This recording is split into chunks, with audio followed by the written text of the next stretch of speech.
Hey, Mary, I'm ready when you are.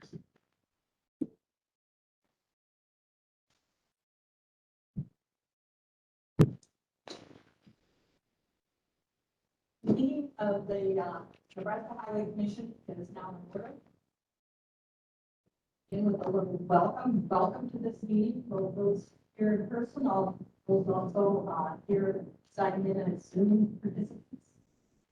District 1 is in Southeast Nebraska. We have 13 counties with approximately 2,000 miles of roads in District 1. And also Nebraska City we're in Nebraska City today and hosting us at our meeting. And Nebraska City is known as the home of Arbor Day. And we're very proud to have first Secretary of Chase Sterling Ward. Thank you, Nebraska City, for hosting us today. There will be an opportunity for the public to speak at the meeting. Sarah, please call the roll. For the record, the State Highway Commission is assembled at the Steiner Lodge at Nebraska City. The date is Friday, August 26, 2022, and the time is 8:30 a.m. A copy of the Open Meetings Act is posted in the room. Commissioner Koppel, Commissioner Fagerlund, Commissioner Gertis, Commissioner Kindig, Commissioner Wolford, Commissioner Hawks and Leaf Green could not join us today, so we have a quorum.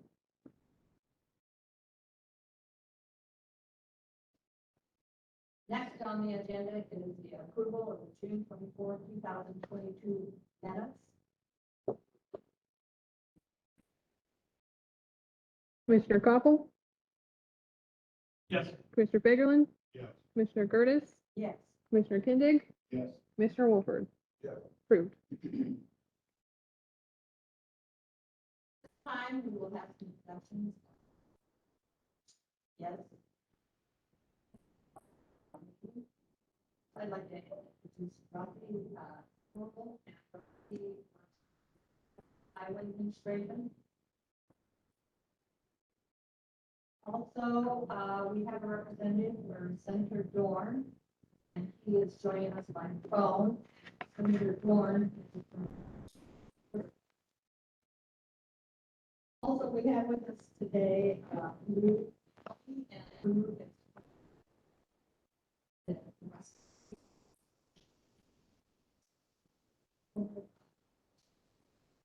welcome, Lou.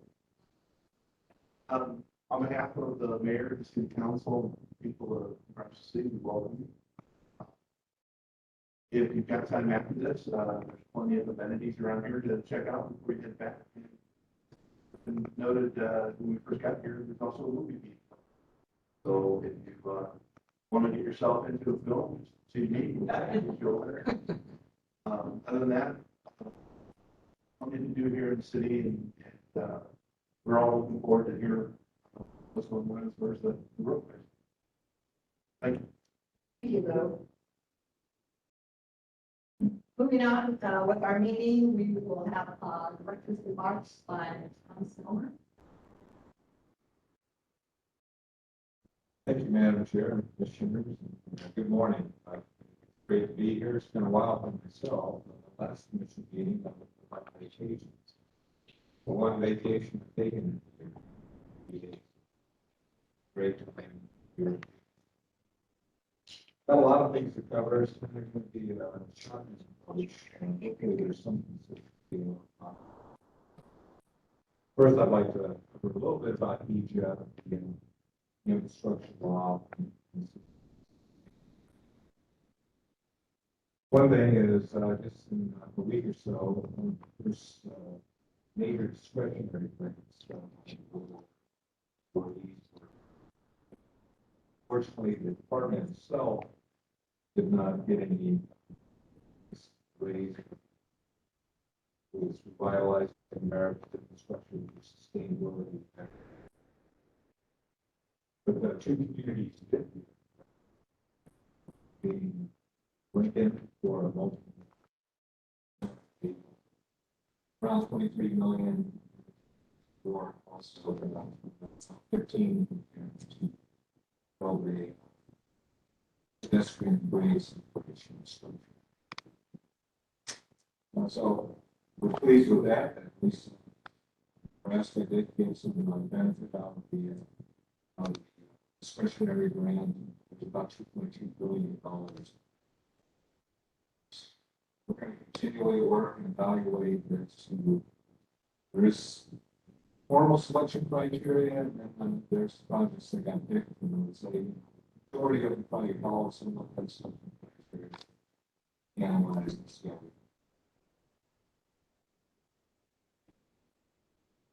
Another thing that we've just completed has to deal with the electric vehicle construction component of each. Every state is required to develop a plan for the alternative fuels. This was required to be submitted to the game. We did get that. We need approval of that plan to be able to allocate the funding resources. Essentially, most states, or I would say a significant number of states, are focusing on the interface. That was part of the requirements of the legislation. Trying to get a 50-mile spacing and seeing how we can start funding that type of construction. Other things are not quite related to that. We're working on a state break plan that needs to be updated. Looking at how strengthening freight movement in the state. And I just signed a letter for transportation as a man. Needs to be recertified. What is it, about every 3 to 4 years, I think, we need to do that. We also got some information back from police announced and are meeting those requirements in terms of which is important addition. That report was just returned to us, in which we had to vote.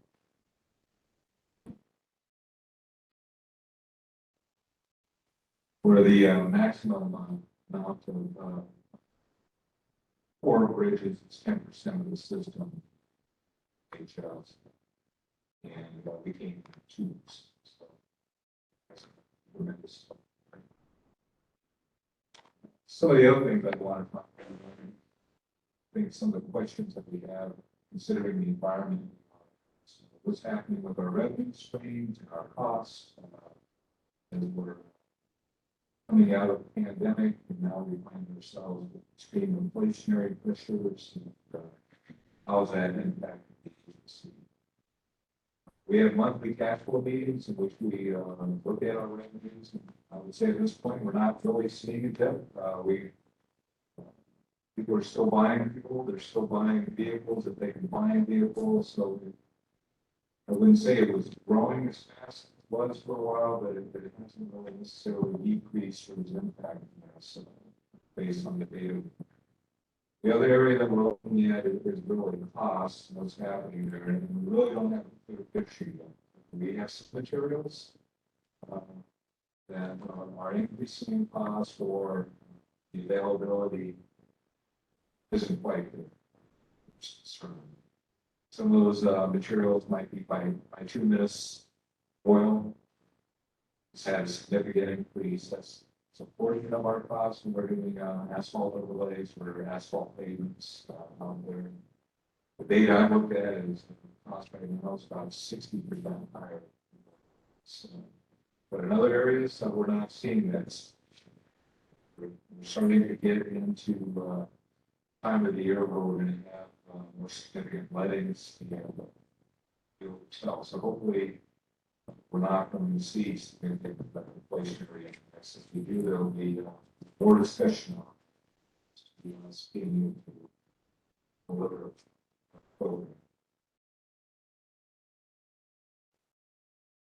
Other things that are impacting the agency and related to the environment we find ourselves, this, over, so we were within the agency.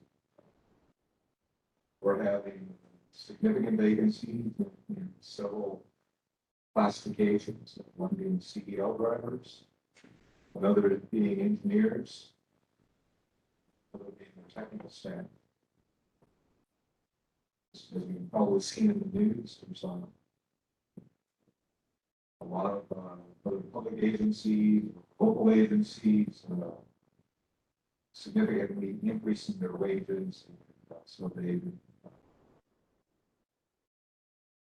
very attractive to some environment. So we're trying to figure out which way to handle it. So if you look at different garages, some are only staffed with a supervisor at this point. So currently we're really working hard in terms of the winter season coming up and how can we mitigate the lack of, so we always have an annual call for temporary employees. This year we tried to put out a request for private companies, private drivers to bid or to work for us. Several districts, we didn't get a single bite. I was trying to supplement. So some of the things we're looking at, typically, most states that do winter operations, we have a winter severity index and we try and analyze where resources are needed. We're going to take a much more broad approach in terms of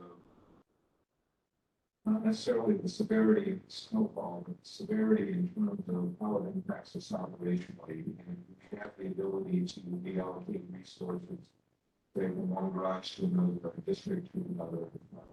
What does the data show us in terms of the distribution of storm types, whether they're local storms, regional storms, or statewide storms? And each of those takes a different approach. So we're not just sitting, waiting,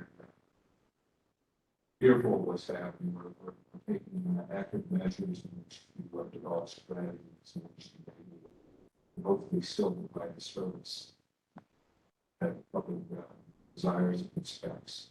Last year we kind of got away a little free. Say in the Midwest we don't get away with too many easy. So see what brings us. Engineering side, we've road design area, we're over 20 vacancies. So trying to use engineering firms to supplement. They're short staffed, or they've got a lot of work too, based on all this influx of new money. So we're looking at that. Continuing development projects.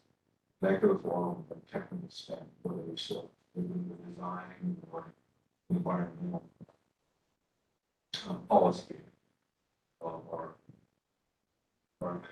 statements for our environmental assessments. So now I'll switch to some better news. Anyways, we talked a little bit about it last week. In 2024, Nebraska will again host Washington. So we will hold that in June of 2024. Next year, Washington will be in the Billy Graham place, so we're going to have the Tough Agri Follows be in Hawaii, with the Western states. But we're looking forward to hosting that. I think Khalil has a bag that shows, I think the last one was 2005. Nebraska. So we want to put on a good show. There's a lot of good things to show about Nebraska. The thing I think that we're looking at is smallest transportation. Really trying to have some thought-provoking sessions in transportation. We're looking at the near term, yeah. Another thing I participated in, and I want to still Commissioners Kendix, I'm very give them an opportunity to talk about was the myself, Commissioner, and several others stand up and Sam Boltz's It was a great time. Glad to be a part of it. Commissioner Kennedy gave a great presentation on about process. When we were trying to coming up with which the commissioner. Well, attended, probably. A little over 100 people, probably, was right in front of the courthouse, really. Beautiful setting. Sam Folds, grew up there. So the dedication, kind of in 56, went right by he grew up, so real fitting. For District 4, we had last two naming of the highway. Year before that, we had on Scout Memorial Highway dedication. Now, Highway 22, not too far from this location. From Genoa, Florida. So we've been honored to have two in a row, and they've both been well attended. I think everybody that attended, Sam Foltz, Barney Cotton, Doc, number of teammates, students that went to schools. So it was a real good. Thank you. Well, last thing, I think you were missing this is, reiterating a couple of significant increase in these applied 20 counties per year. I think for each of us is a good reminder. You'll see goes on, sure. Bad. Paying full attention to, there's a lot on our system, and running every day, blinking from on off. There's a lot of suspect behavior out there. Maintenance fraud and phone protection. With that, thank you. Please speak. Thank you, John. Are there questions that we asked John's remarks? Questions? Not, we'll move on the agenda. Again, I welcome all, those of you who are on Zoom and those of you here to our meeting. For those not familiar with the Nebraska Highway Commission, we are 8 members representing the districts in Nebraska, state. We are appointed by the governor. There are 4 of us Republican, 4 of us are Democrats, and we have 8 meetings each year, 4 in Lincoln and 4 out of state. And odd number of districts are meeting this year. Last meeting we had lines, so we rotate around the state, getting the public opportunity to be a part of our meeting. With that, I would like to call our district engineer, District 1, Tom Whitmore, to present what's going on in District 1. Tom?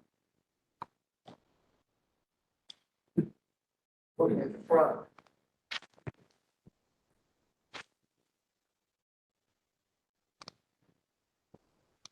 Out of the range of the Zoom focus, that's good.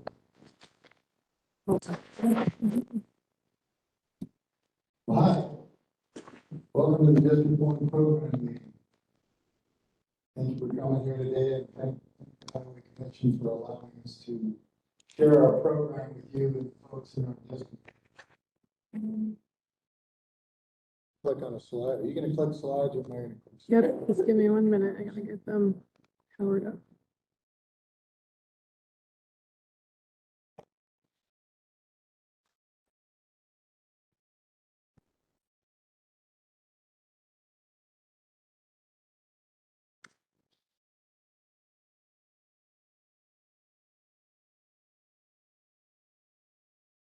Alrighty. Well, there it is. Southeast Nebraska, that's our area.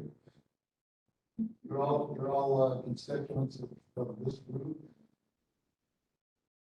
We run about from the Flat River to Kansas, and we'll take credit for 81 all the way to Missouri River. So there it is, and then we'll see this map later on. We'll talk about some of the projects that are shown in it.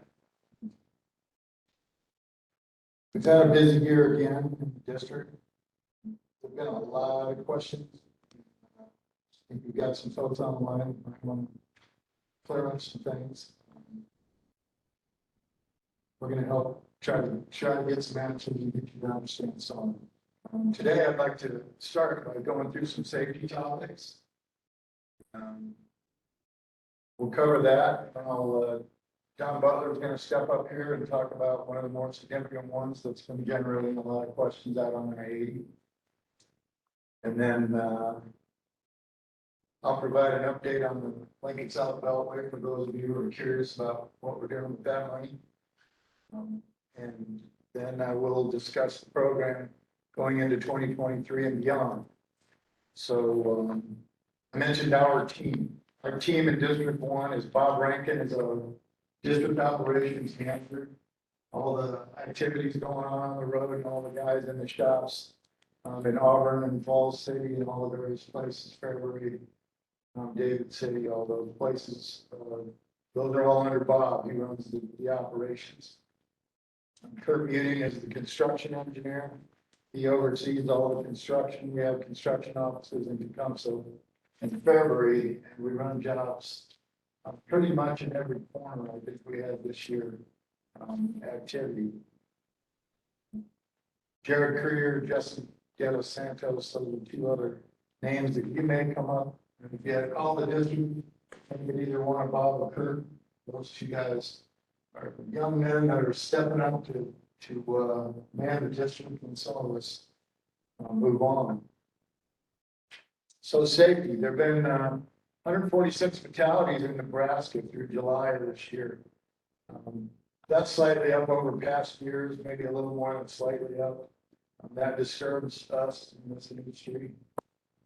We take safety seriously, and we try to work and strategize to mitigate that number. We'd love to get it down to zero. That's always a goal. So if you want to hit. So one of the strategies we're going to employ in a couple of locations, we've got a couple of intersections that provide a lot of turning complications, not complications, but they're just a lot of turning options. Folks coming across each other, and when the volumes increase, that can be problematic. So one of the methods we're going to use, a passive method that works very well. It's actually very efficient.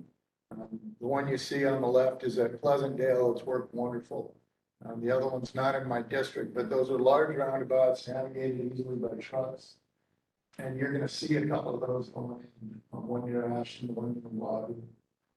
I think that's going to be, they're calming, traffic calming features, and they're effective and they work. Okay.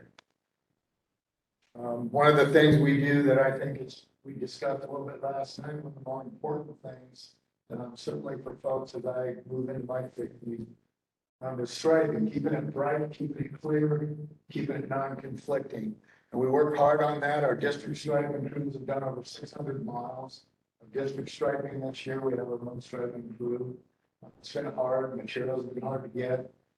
Staffing has been hard to maintain, but they're doing great jobs. Very proud of them. We've also got a couple of contracts out there. So you're seeing a lot of striping show up on the interstate between Lincoln and Omaha. There's a lot of striping show up on Highway 2 out here, Highway 77. That's more permanent striping. It's polyurethane based. Very good, wet reflective. We got those end-on skips. They're a little different strategy. I see a lot of other states adopting them. I think we were one of the first, if not the first. They show up well at night, and you're going to see this year's been a good year for getting the lines bright. I think that's a very helpful safety wise. And then a third topic we'll move into here I'm going to step back from the podium. Don Butler is our highway safety director, and he's going to talk to you about some of the activity you've seen on the interstate and one of the strategies. It's a big lifesaver, and we're looking forward to implementing in the system. So, Thank you, Tom. I appreciate the time here to speak with you. Next slide, please. Here to talk about the cable medium barrier in Nebraska. As Tom said, safety is a priority for Nebraska DOT. A colleague of mine says that safety is like baseball. You only count the ones that make it home. And we're looking at new ways of bringing more people home at night. On average, about 240 people die on our roads per year. And this is one way we're looking at bringing more people home. So you've probably heard about the new bike trail down the interstate. I get a lot of questions about it in my office. I've heard things like, is it a pedestrian walkway? Is it an ATV trail, bike trail? People are very interested in this topic, and it is something to be interested and excited about in Nebraska. And the reason we're looking at installing this cable median barrier down the interstate along I-80 is because it says in the title there to stop cross-median crashes.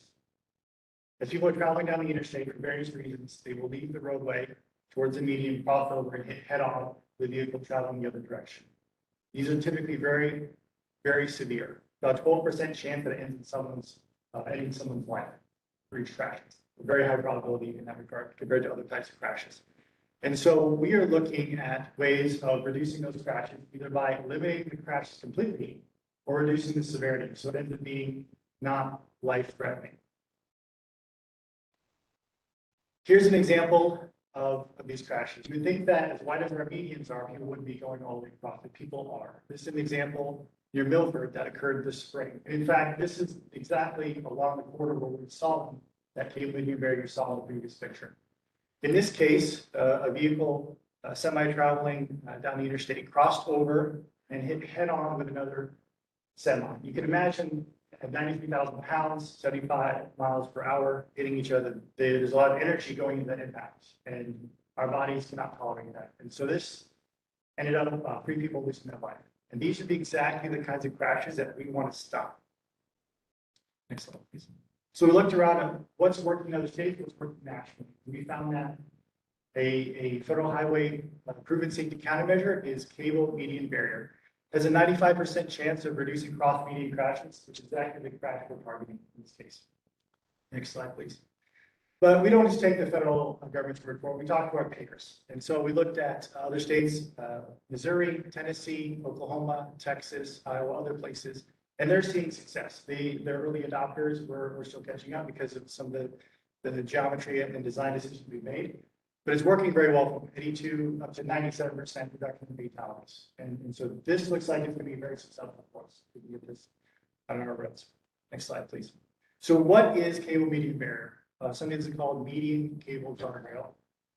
It is vertical steel posts that steel cables are hung on, 3 or 4 type. We're using a 4 type system for us. And the idea here is that it is like a steel net that captures and redirects vehicles. So as they enter the median, they'll run into the steel net, it will capture them, and they will either be arrested in the median or not travel very far if they do penetrate through. So here is a video. I'm going to show you how it works actually.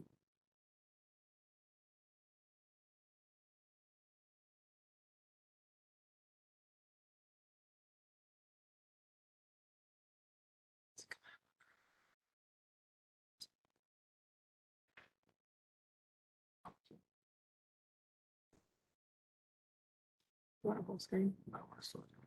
Settings. Quarter. Okay. So here's people are very excited about this technology. So here's these are the endpoints where it's tied down. Here's some tests showing that how it works, how it's going to arrest these vehicles as they're coming in. So this works on cars as well as larger vehicles. Here you see it's hitting that. It's actually knocking down those steel posts, but the cables are holding, capturing it like a net and redirecting it. Sometimes it locks it into the cable. Sometimes it will redirect. But they're very successful. It is a 99% capture rate for vehicle, passenger vehicles, 97% capture rate for the larger tractor trailer type vehicles. So it's very, very effective.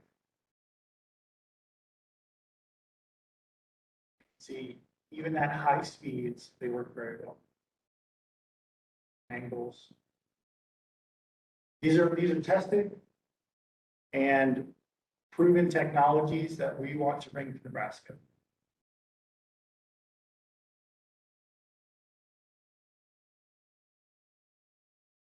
Next slide and start that video.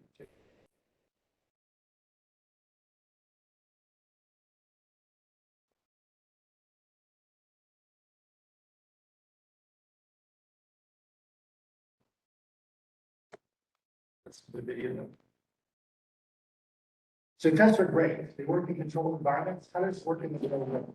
So this video is going to show us actual incidents of people interacting with these barriers. You'll see a little arrow that will show where these vehicles are going to hit the barrier. Go back to it. Do you want it slowed? No, just go back to the beginning, please. Yeah. So you see a little red arrow that will show where the vehicle is leaving the roadway, entering the median, is going to interact with a cable median barrier. So leaving the roadway, hitting that barrier, stopping. So relatively minor crash, maybe property damage, maybe a bump on the head. But it didn't go all the way across, didn't kill the vehicle. You saw there's a passenger car coming in, we probably would have got hit head on. Here's a semi coming down the ramp, poor condition, leaving the roadway. Could have gone all the way across, hit these vehicles, right? That's what we're trying to stop, is that something goes wrong and only make it a minor incident and not a fatal incident.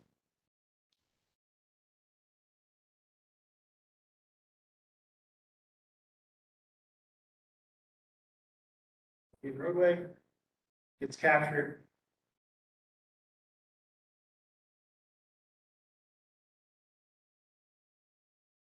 So how these are designed is that those metal posts are there just to hang the cables. They get knocked over and the cables will capture it. The cables typically, you come back, you take out the bent over post, you want it in, you hang it back up.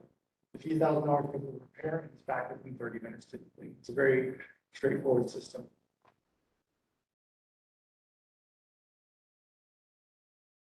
So easily, I could have gone across, hit a couple of cars, and really ruined a lot of people's day. Other thing is that oftentimes you can still keep the vehicle flowing in both directions. You come in, get the vehicle out of the median, whereas if it hit head on, you would close at least one side, maybe both sides possibly, like in the previous picture of the multi-semi crash. So it's great for safety. It's also good for operational reasons. So you're not closing on the interstate. And here's the concept here of safety.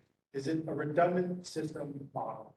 This is applied in a lot of different industries. This is how we apply it in our industry. So safe road users. So out there, buckle up, down, making good personal decisions.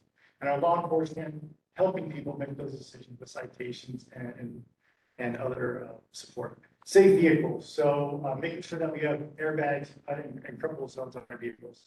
Safe speeds, people not exceeding the speed limit, making good choices. And here's where we come in, safe roads. When you're seeing the line represents the possibility of a crash, we want to block that by the choices that we make. We don't want to see it go all the way through, get to post care, and maybe become fatal.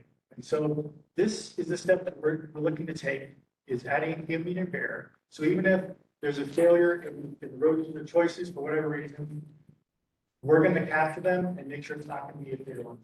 That's the focus. So this is the idea from nationally and other peers. So okay, let's look at cable median barrier in Nebraska. We actually have a little bit of experience with this. So the next slide, please. We've got a couple models of this along US 75 in Bellevue. We've had it for a decade, and it's working very well for us. You click the next slide, you can actually see it right there. You won't even notice it when you're driving by because it's so intrusive, but it works. We have incidents along this way. We haven't had any fatalities or serious injuries interacting with this. So we have success with it. So we know it works for the couple models that we have. So let's talk about where might we do things? Where does it make sense? Should just put it everywhere. And so looking at research in other states, it makes sense for obviously for median locations, for stopping cross-median crashes on the interstates and freeways. And so we look at the history, where are these crashes occurring, where are they fatal? Where's the best opportunity to reduce these crashes? So that's what we're analyzing first.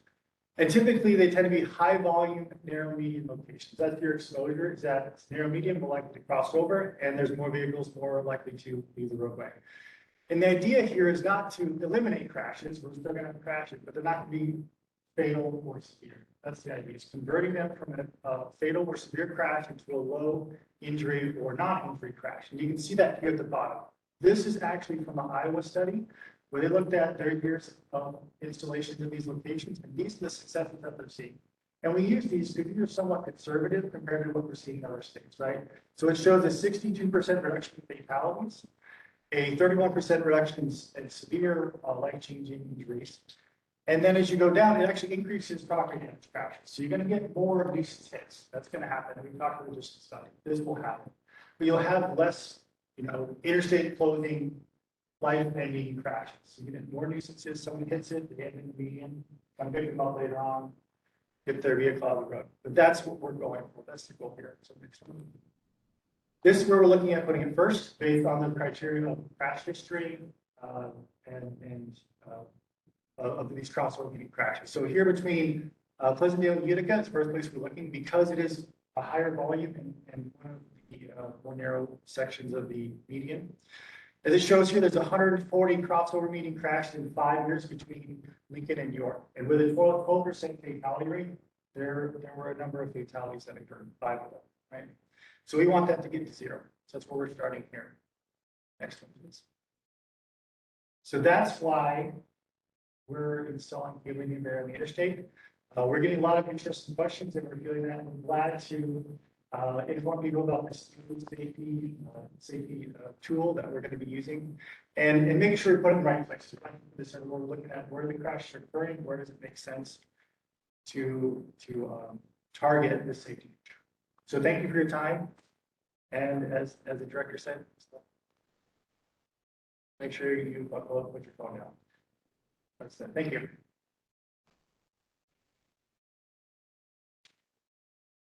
Thank you, Don. I hope that explains a lot. I know there have been calls to all corners of the state about what we're doing out there. There are some supply chain issues, so we have installed what is the most strip that will be under the guardrail.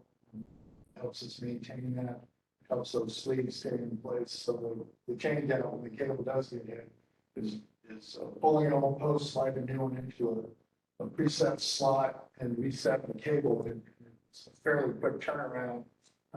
In the end, it's more efficient, keeps the safety feature functional, and working, saving the lives of you and your families. So thank you for that a lot. Buckle up, stay off the phone. This is my lecture part. While you're driving, talk to your friends and families about seatbelts. One of the things we want to, seatbelts are #1 savior when it comes to saving a life in an accident. People still don't wear them as much as everyone you think it'd be. My car screams at me when I don't, but I don't know how folks get away with it, but please wear your seatbelts and have your families do the same. Pay attention out there and call us if you see something that makes you uncomfortable on the system. We do want to hear your calls. We want that information. The driver's perspective is something that you guys experience all the time, and we need to know about it if we're going to make adjustments to make your lives better. Now on to projects. There we go. We spent a lot of money. Last time we met, we talked about a project that was just getting started, $350 million, highly prioritized, 35 years in the making. And we finally got to it. We just got to it 2 years ago, and 2 years from now, we'll be done and driving. So I thought this would be a year it was appropriate to show you what we've done. This thing was let December 19. You can read the slides. Notice to proceed in 20. Substantial completion, May 21st, 23. Project completion, May 1st, 24, before we meet next time. Highlights to date, as you can see, we've paid $314 million out, contractors, Hawkins Construction, Constructors Inc. They've been stellar in their performance. We've had good weather. We're actually very fortunate to have let this one we did because price escalations we're seeing now, so we're driven the price high. We moved, all told with the job, it'll probably be about 9 million yards of dirt that'll be moved when you talk about all of the over soil. We've got to put cover back on and a lot of the numbers that aren't just in the embankment, but that 5.31 is embankment and shaping all this up. The box culverts, the bridges, everything's moving along famously. And Kurt also wanted to mention a construction engineer. It isn't just the Beltway that we're doing here in District 1. In the past 2 years since our last meeting, we have completed $181 million worth of state and federal projects. Our project managers and inspectors have administrated that much additional work in addition to what you've seen there. Now I'll take you on, give you a little bit of a project update. It's kind of a unique video setup. Folks love videos of this thing. I know it's probably 10 minutes of your time. Like I say in the, what do they say on TV? Sit back, relax, grab a cup of coffee, and is that the Johnny Carson thing? But this video, the one at the top was shot Sunday, so it's the current status. And the bottom was the one we shot before we started. So we'll update this when we're complete. This is westbound moving into Lincoln. You can just see the split there where we start coming into the new pavement. And that little head-to-head piece, that's Highway 2 going into Lincoln. That's the old alignment. Those are actually the westbound lanes that are being used. Now you can see the new lanes. In the future, you're gonna come off to the right there, you're gonna go up that ramp, and you're gonna turn right. Move on into Lincoln if you wanna do it on the east side of town. There's a free right movement, and then if you're coming out of town and getting on Highway 2, you'll cross that bridge, hang a left, and go down and join the expressway going south. So you can see down below this, we don't get to work on undisturbed ground very often. I think we did some of that when I was we did a Fremont bypass and Valley and whatnot. It'll go dark on us once in a while because the two videos don't exactly sync. As you can see, this is a beautiful opportunity. Engineers love this when you get to start with a blank canvas and develop a highway project. Kind of unique. That's a lot of pavement we've got in there. Here's the intersection with Saltillo. You can see how deep we went. When we got down there about 35 feet, one thing we hit, what happens when you dig a hole in Nebraska 35 feet deep, you get water. So we had to mitigate some spring flow down underneath there. And maybe it wasn't 100% anticipated, but these are the things you run into with projects and you just roll with it. $25 million Tiger grant from the federal government and otherwise being built with state funds.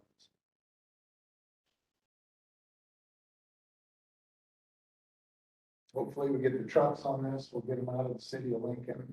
The city of Lincoln has accepted the old Highway 2 within the city limits. We're going to give them some money. They're going to take that going forward as Nebraska Avenue.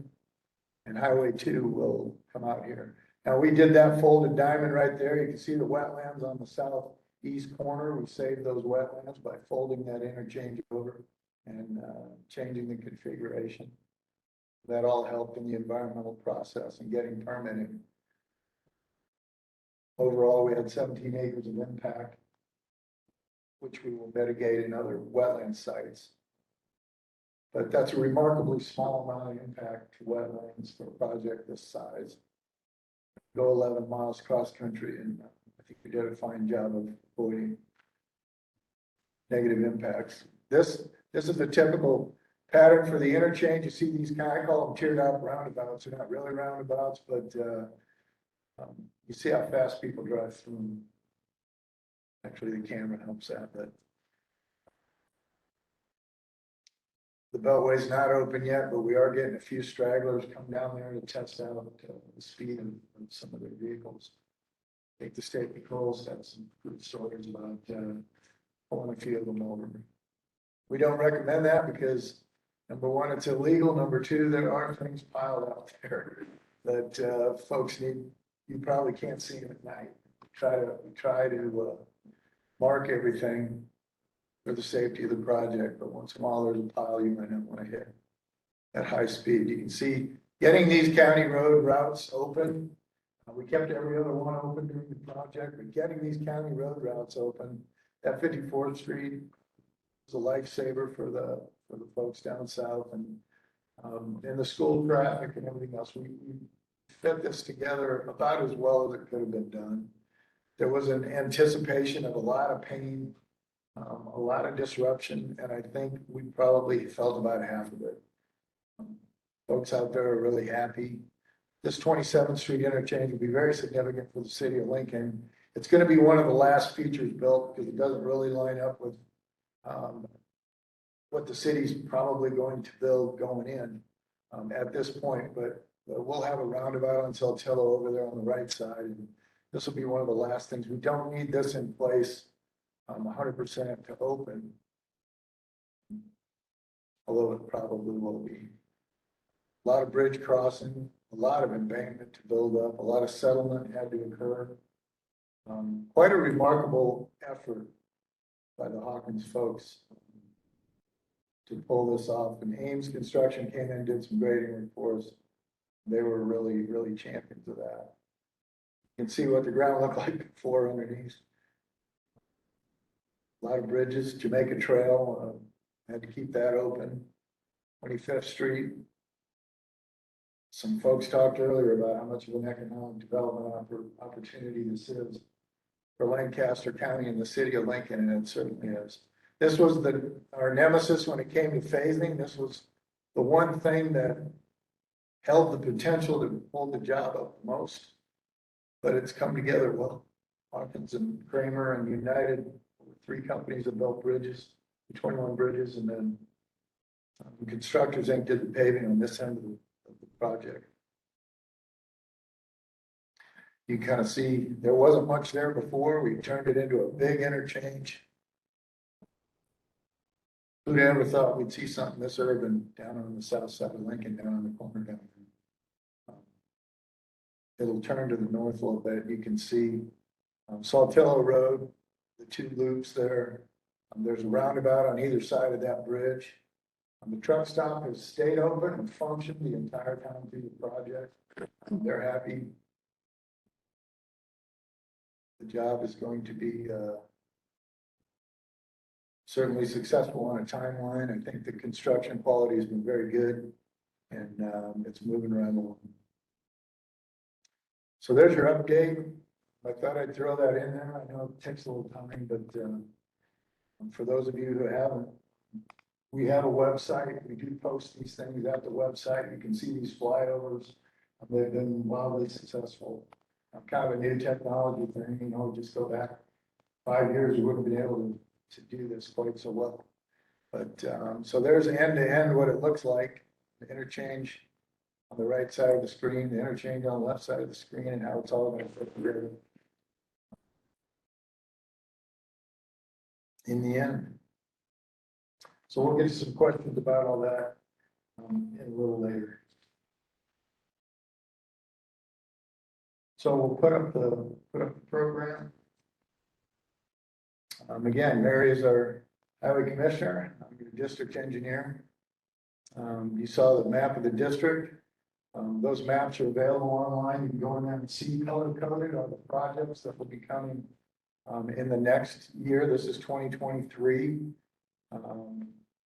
If they're on that map, they're in the 5-year beyond that. So they're all areas that we're going to work on.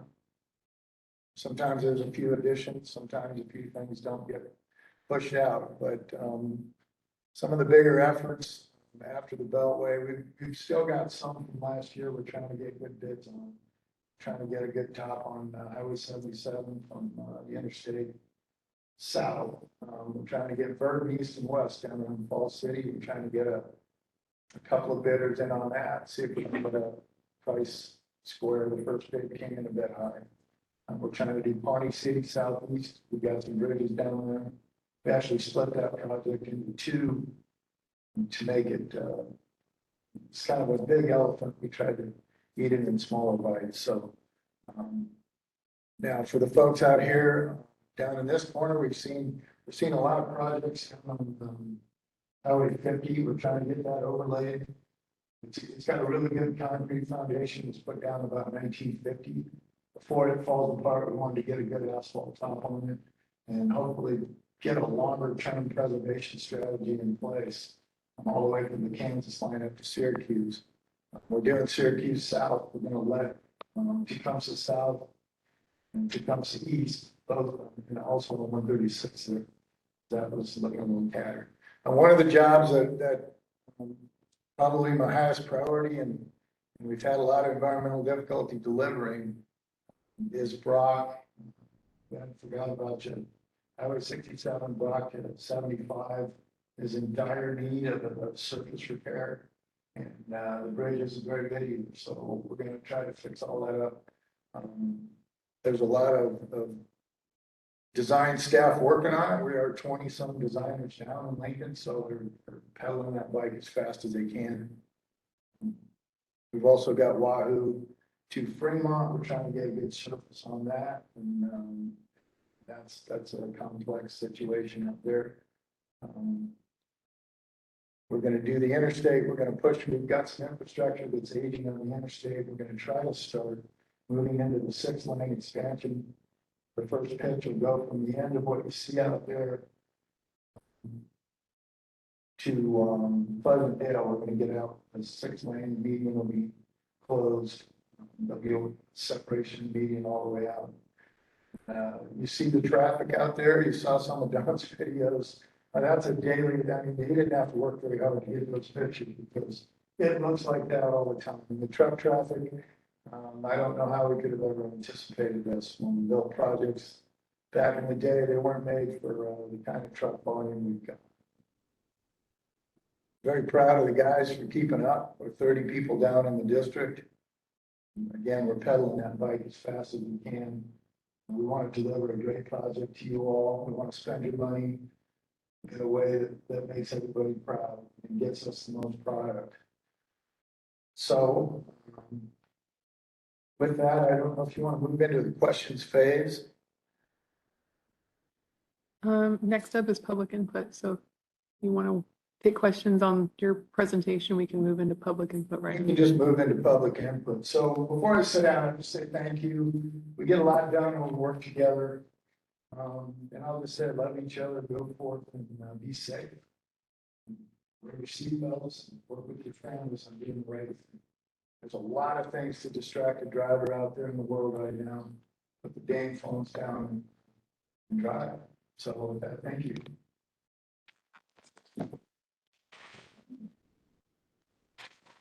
Thank you, Tom. Thank you, Tom, for that presentation. That really opened your eyes to see what all is going on.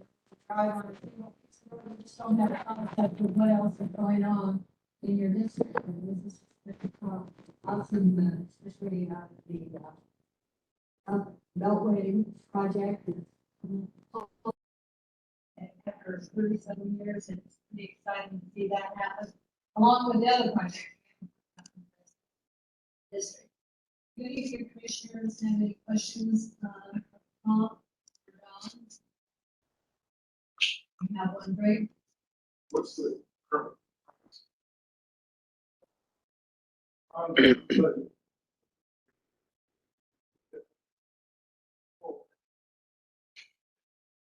I've changed order, but we saved in some one of them. I management team stuff. Working hard, the contractors all on board. So all of those stuff, you don't often get that harmonized teamwork that you pray for on every job we have.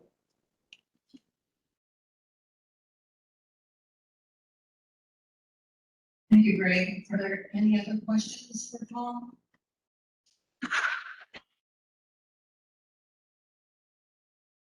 If not, we'll move on to, public input. Sarah, are there any letters? I don't have any. If there's anybody online that wants to make a comment, message me in the chat box and I'll unmute you. Okay, thank you, Sarah. This portion, this is the opportunity for members to speak. Wish to speak, please approach the podium and give your name and address and your presentation. Is there anyone who would like to speak?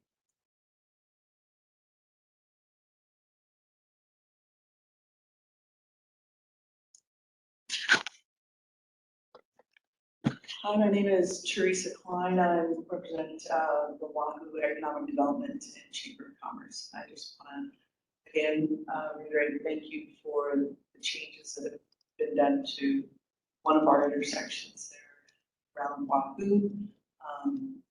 Still have a lot of problems with people doing exactly what you talked about, driving too fast and on their phones. So we appreciate that attention.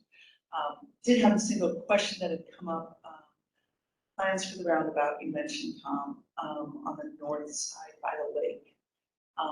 One of the questions was, is that going to be built in such a way that when eventually the expressway to Omaha is completed, it will be able to handle that as well? Yes, it will be. Roundabout, what we're planning on building will be integrated into the expressway as we build it. We don't plan to improve and modify it. Awesome. So we want to build it on the future. Great. That was the only question I had, but thank you very much. I still need to visit with you privately. I want to get some of those nice flashing lights just so nobody reads the signs up there. But thank you all for your work.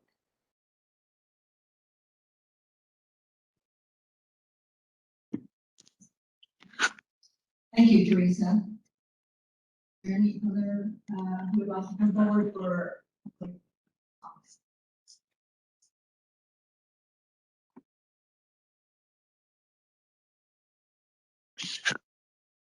Hi, Lou Leone, the city administrator. Address is 2114 Second Avenue, Apartment A, Nebraska City. I just wanted to get inform the commission that right now Nebraska City is in the middle of doing some residential development. We're expecting quite a few homes, about between 60 and 90 homes to be built over the next 5+ years. If for those who are unaware, the population here is about 7,300 and about 2,000 people a day travel in for work and out of the city for work. They go to the Omaha area, they go to Lincoln. One of our concerns is Highway 75 and making sure that that stays on the horizon for improvements to be able to ease that traffic flow.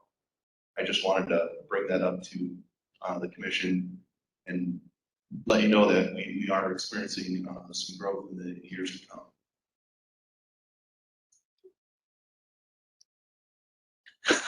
We have two questions online. So one is from Barb Dorn. What is the timeline for Highway 43 between Bennett and Highway 41? For Tom. I believe that's a 2024 project. So I'm bothering you on Highway 41. It will give you. For those of you that couldn't hear him, it's scheduled for 2024 at this time. And then there's one person that wants to make a comment. And Caleb, I'm gonna unmute you. All right, Can go. everyone hear me okay? Yep. Perfect. This is Caleb Fione. I'm the executive director for the Ashland Economic Development. It was good to hear you, Teresa. Sorry I couldn't make it down with you. My question is kind of a two-parter for Highway 6. What is the timeline for the roundabout project for 6 and 66? And then the second part is is there a potential to look at a crosswalk at Silver Street and Highway 6, knowing that that new development's going in with residential? That's becoming an increasingly dangerous area, and it's one of the community's top priorities. And so that's my questions. Thank you for your question. We just had a levy, received some numbers yesterday for the modular roundabout that we installed at that intersection, 6 and 66, and the process of evaluating that bid. It all works out, we started installing that yet this fall. We'd like to- For those of you that couldn't hear, that's anticipated this fall.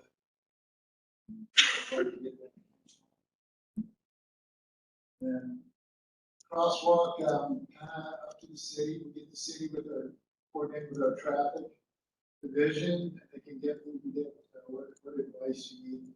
Crosswalk, within the city limits, of the city feature. We'll certainly support it. You know, you've got a little bit of development. You got a lot of development going on, which again is a good thing. So we will grow with you. Just need to know what you want to do. Something like traffic. And be in touch, discuss details on the crosswalk.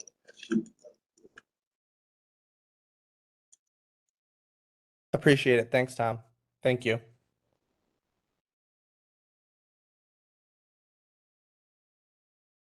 Okay, anyone else that would like to make a comment online?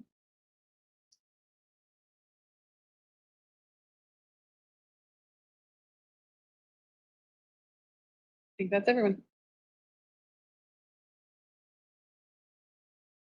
Thank you, Sarah, and thank you to those of you who are on Zoom who have come forward with comments and information. If there are no further comments, we'll keep on meeting. As the chairman for District 1, and I thank all of you for part of this meeting, especially with John and all of your staff for all of the things that you're doing for our road system in the state. I think often it kind of goes unappreciated, but I feel like they just take roads and don't take for granted that they're just supposed to happen and they want them to. And as you well know, that there just isn't enough time and money to make everybody happy in the state, but I certainly appreciate all that you and your staff.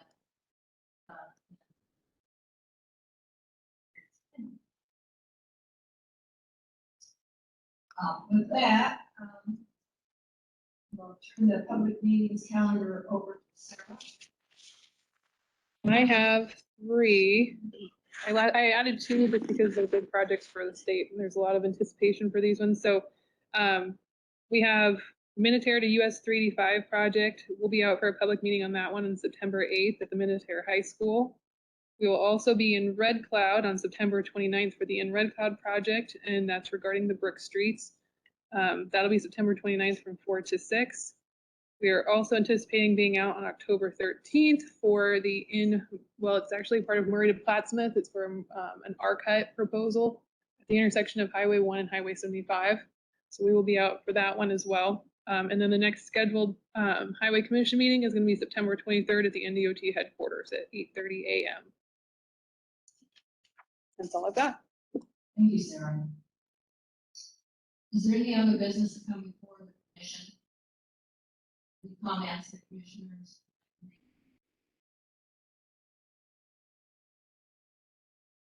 If not, the meeting is adjourned. Thank you, everyone.